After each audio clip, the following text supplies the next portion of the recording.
Hello बच्चों, आइए इस प्रश्न को पढ़ते हैं।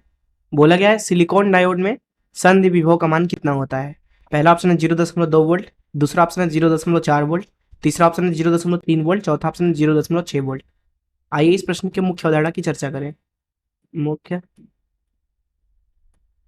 अवधारणा, हम बात करते हैं सिलिकॉन डायोड के बारे में।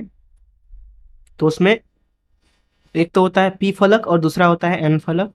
इस तरीके से इधर मान लीजिए पी है, इधर एन है। तो पी के अंदर होल की संख्या ज़्यादा होती है, इस तरीके से। इलेक्ट्रॉन भी होते हैं लेकिन बहुत कम इलेक्ट्रॉन होते हैं। वहीं एन में इलेक्ट्रॉन की संख्या ज़्यादा होती है, इस तरीके से इलेक्ट्रॉन की संख्या क्या होगी, ज़्यादा होगी। इस तरीके से होल होंगे लेकिन कम होंगे। अब देखिए, जो इलेक्ट्रॉन है अपनी उच्च सांद्रता से निम्न सांद्रता की तरफ भागेंगे। जिस तरीके से अगर आप पानी के अंदर स्याही डाल दें तो स्याही कुछ समय बाद घुल जाता है अपने आप ही पूरे पानी में।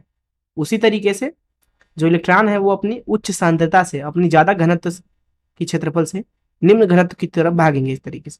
होल क्या है, होल दरअसल इलेक्ट्रॉन की कमी को ही दर्शाता है। उसको इलेक्ट्रॉन मिलने के बाद होल गायब हो जाएगा और इधर से इलेक्ट्रॉन भी गायब हो जाएगा।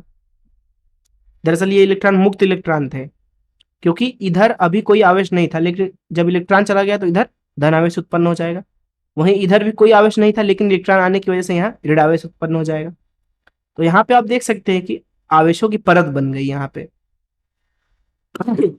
इस परत को हम बोलते हैं अवक्षय परत, जो कि पी और एन फलक के बीच में बना हुआ है।